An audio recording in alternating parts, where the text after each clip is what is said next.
safe is it to have or to intake non-vegetarian food? Yes, yes. How can a common man identify if he is infected with the disease? There is no chance of reopening any of the educational institutions at present. Why does it vary from person to person?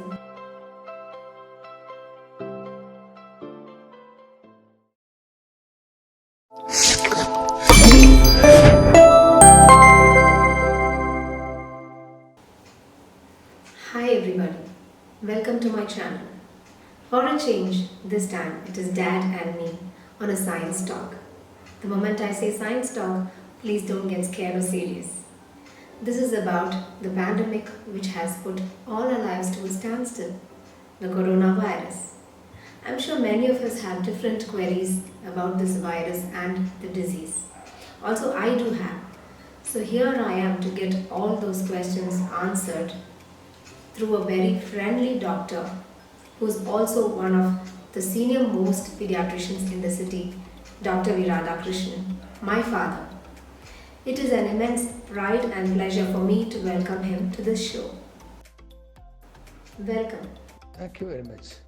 These days, the moment we make a call, we get to hear a pre-recorded voice note about the novel coronavirus. So what is this novel coronavirus and why is it called so? Coronavirus is a family or a group of viruses. First it was identified some 10 years ago, that is two members, MERS, Middle East Respiratory Syndrome, and SARS, SARS, Severe Acute Respiratory Syndrome. This is a new strain of virus found out recently which is infecting the human being. Still it is not yet named properly. So we have given a name called COVID-19, Coronavirus Disease 19. So how is the origin of this particular virus? It is supposed to be originated from the Wuhan province in China and from a wet market. First one vendor of this wet market got this disease. Exactly we don't know how it spreads. Supposed to be from animals, it may be from bat, it may be from armadillo group of animals called as pangolin, supposed to be. Do non-vegetarians have to be apprehensive about this? Once the non-veg is fully cooked, the virus cannot survive. So eating will not give any problem. Usually by 60 degrees, 70 degrees it will get killed. But to be on the safer side, we say you can go up to 100 degrees. How does it spread from a human being to another human being? Usually the spread, previously it was thought to be because of air droplets.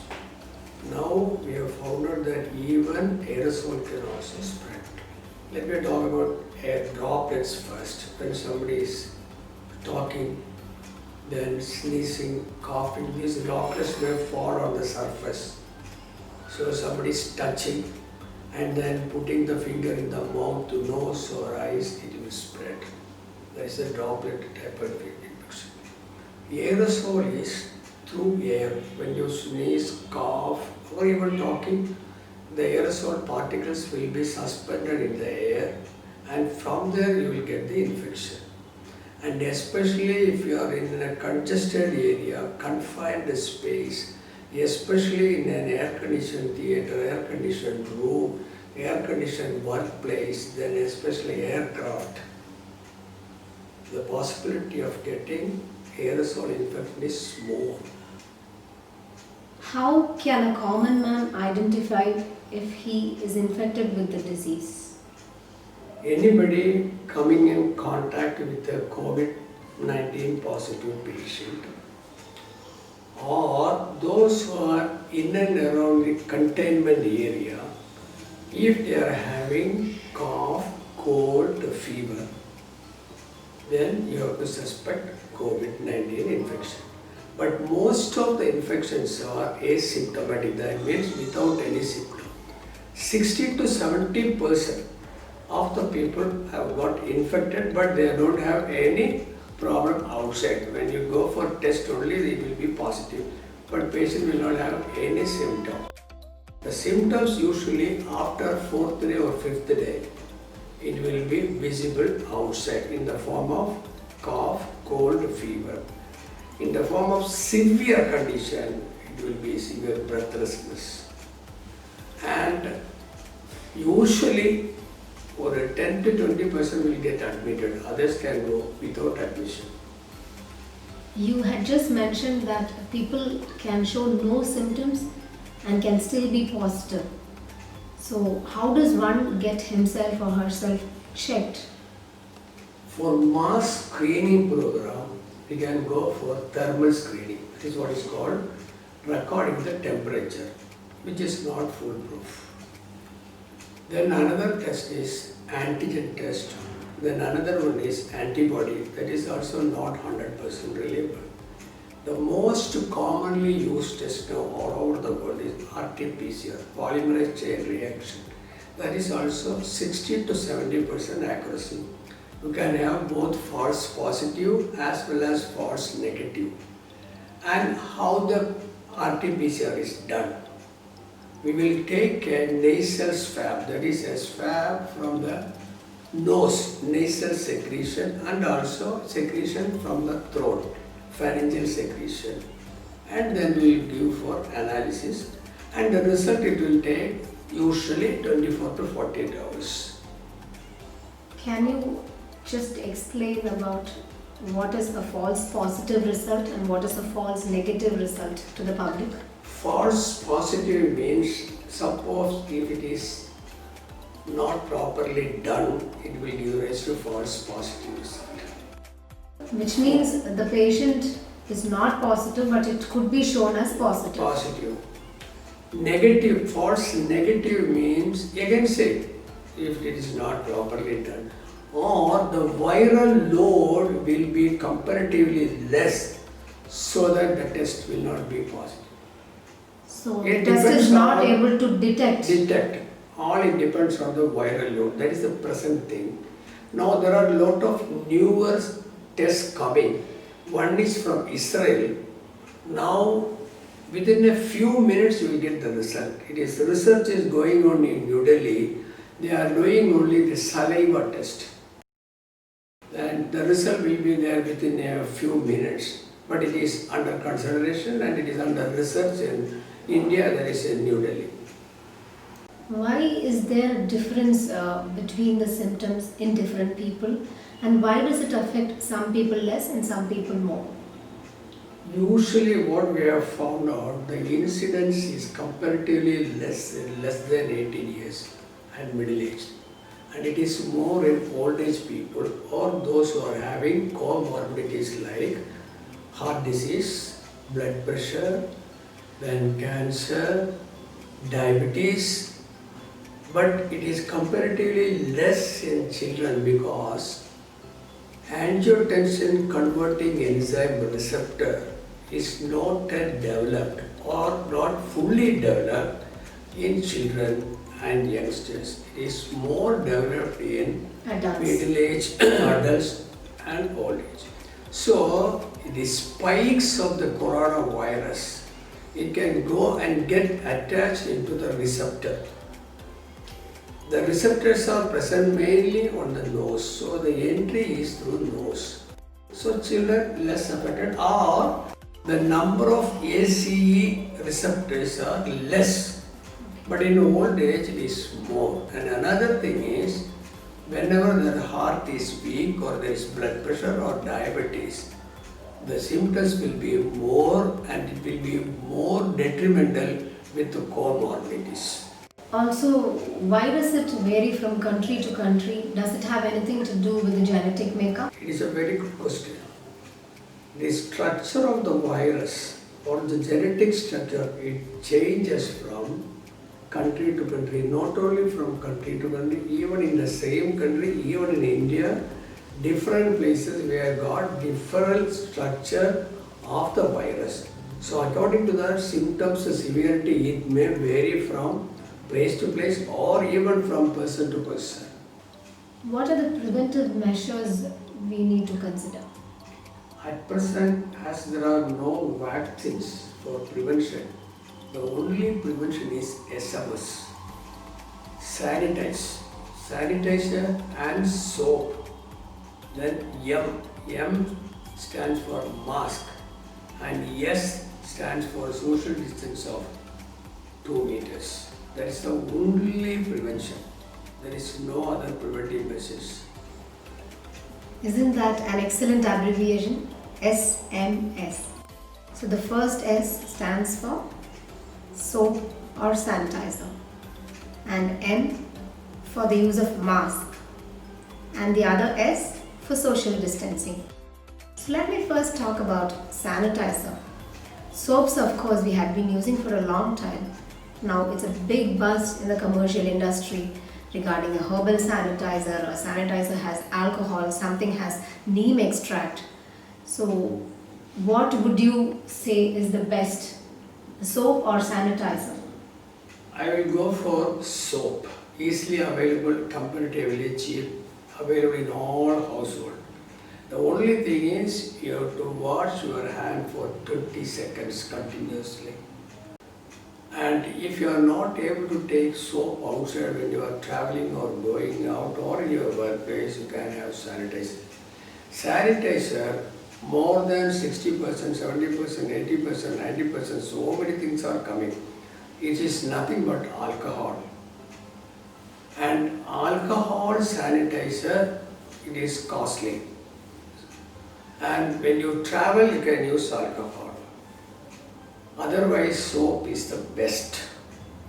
And there is one more thing called benzalkonium chloride, which can be used for sanitizing car seats, household upholstery work, sofa and all those things using benzalkonium.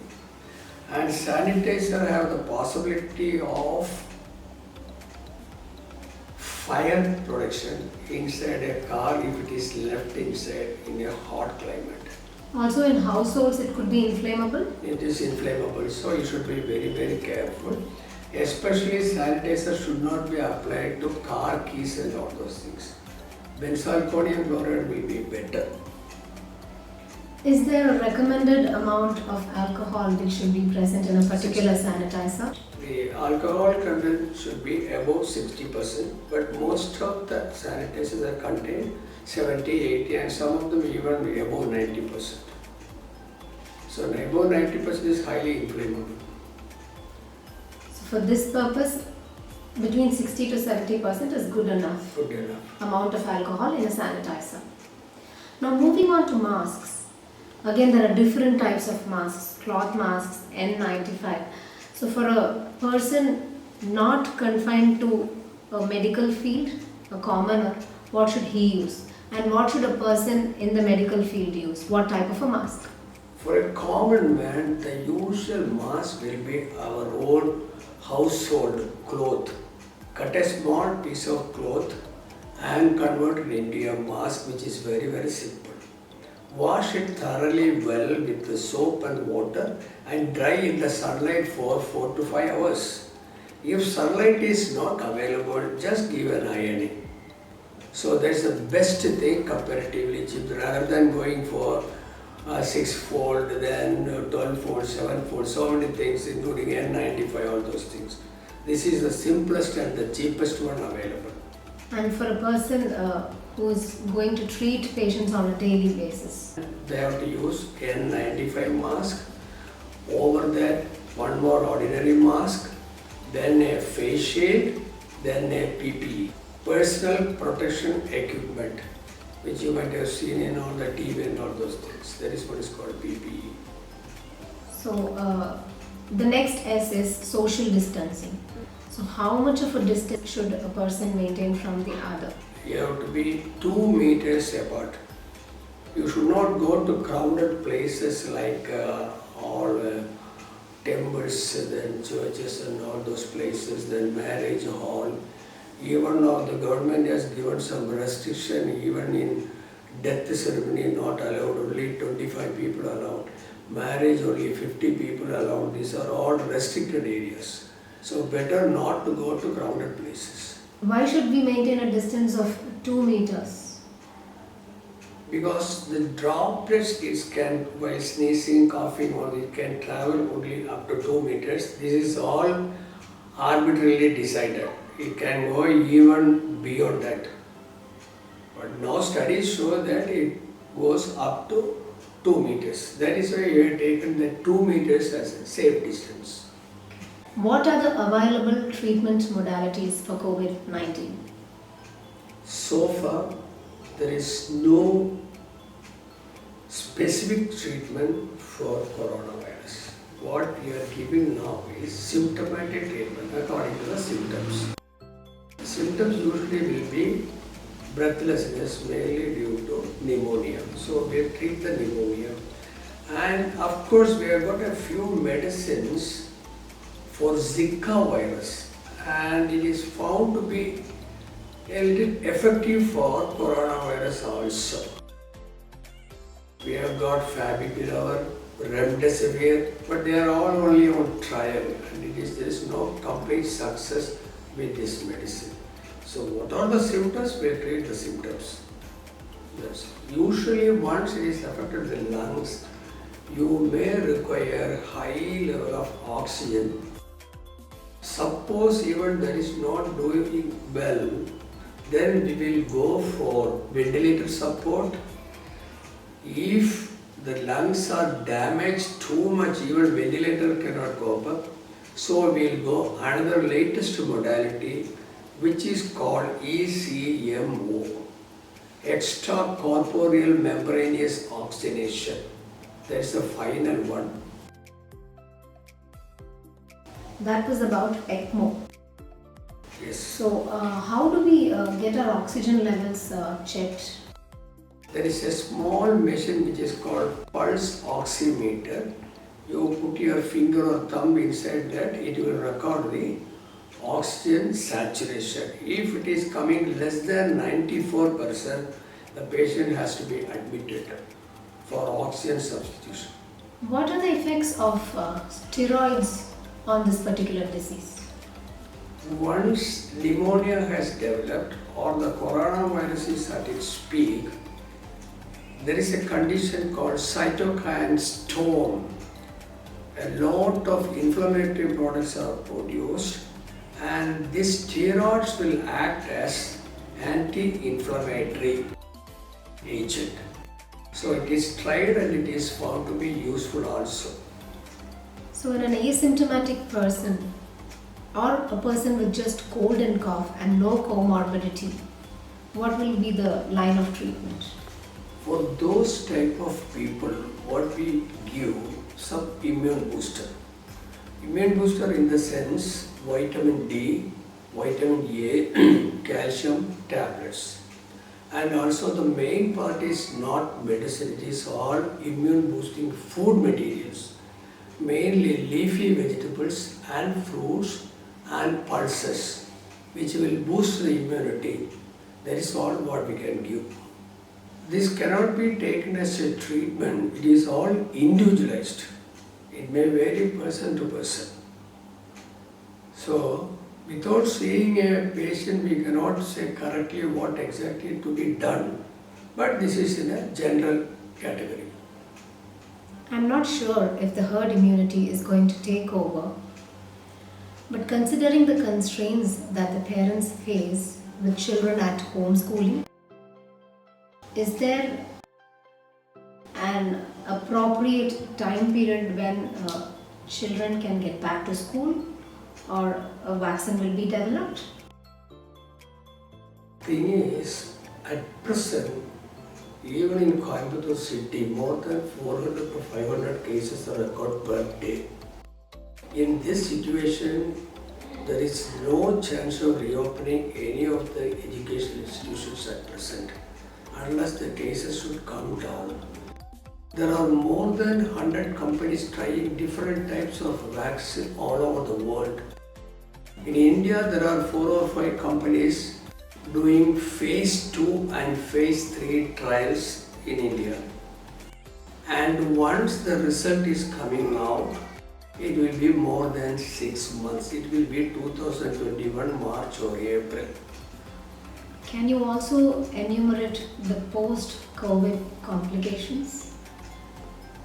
Now research is going on regarding the post-COVID-19 complications. The thing is, we are not yet released or relieved from COVID-19.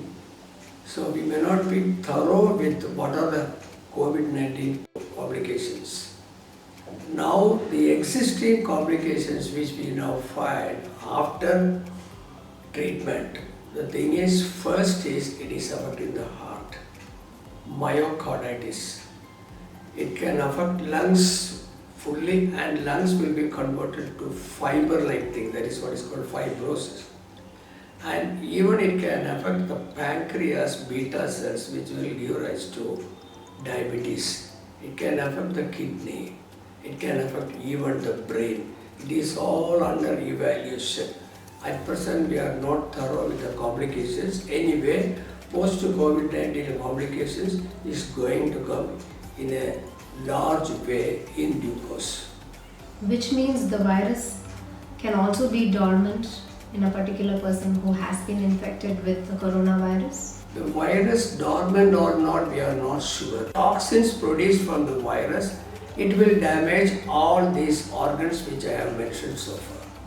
So, as a pediatrician, can you please let us know what are the findings and how should we take care of the child if he or she is tested positive? Pediatric cases, it will be a cough and cold and pneumonia, but it is very, very, very rare.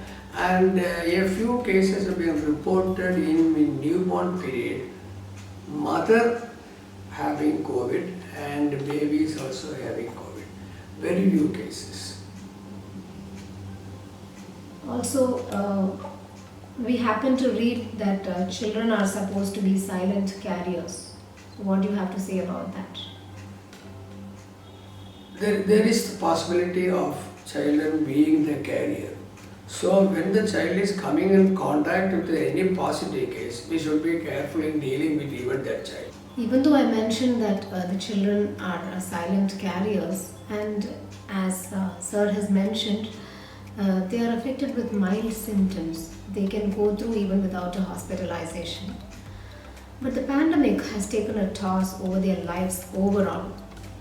In the sense, they have to go through this new form of system of education, and they are compulsorily made to play indoors. So it has become a psychological trauma for them. Also, their eating habits, playing habits have all changed. So, what can be done to improve the overall well-being of the child? The psychological trauma is not for the children alone, it is for the parents also. Children, they should be indoor only, there is no other go. They cannot escape outside and play with their neighboring children. They have to be inside their house. And they should do some household activities, some drawing, something like that. Small grown-up children, they can do some work helping their parents and all those things. And online class, you have to. And the precaution you have to take in online classes, the cell phone or the laptop or the desktop, whatever it may be, it should be kept a little away so that it will not affect the eyes. And the level of the laptop or the cell phone should be 20° down. And after 45 minutes, each and every children, they should go out and see small leaves or trees outside, and 20 seconds they should blink their eyes so that the eye strain will be comparatively less. It will reduce not only the eye strain, also the burden towards the brain also. So they should be inside the house, there is no other way. And eating all junk foods, now there is the habit. By seeing the TV or being online classes, they are all taking all junk food. Parents should be especially careful to avoid that. They should be given some work or some physical activity at least inside their house. I have seen most of the children during this lockdown period, they have increased 3 to 4 kilos of weight. Most of the school going children, they have increased the weight. The increase in weight, it can lead to obesity. Just to avoid obesity, junk food should be avoided and they should be given some physical activities so that they can do it inside their house. Give them good nutritious food like fruits, juices, vegetables, all those things, and give them plenty of water also. Not all the members of the family stay back at home. It is required that people also go out for work and come back home where there are elders. So, in that case, disinfecting the house, the surfaces, how can that be taken care of? When they are entering the house or even before entering the house, they should wash their face, hands and feet. Then remove their dress and give it for washing. This is what is called disinfect. Disinfecting the house is also very important. If possible, you can use sodium hypochlorite solution for disinfecting the whole house. Then all the surfaces like the cell phone, then keychain, the door handle, all those things you can disinfect with the special sanitizers called benzalkonium chloride. This can be used even for disinfecting the handle of cars and also the upholstery of cars inside. Those who are in the apartments, when they are using the lift, they should be very careful in touching the number switches. You can carry a sanitizer at hand, use the sanitizer first and then you can touch the switches. Dictionary has made yet another word popular, quarantine. So, what is the recommended quarantine period? I will say this is quarantine, which is a common term used nowadays. Each and every child knows what is quarantine. Quarantine means those who are coming in contact with the COVID-19 patient, they should be away from their family for 14 days.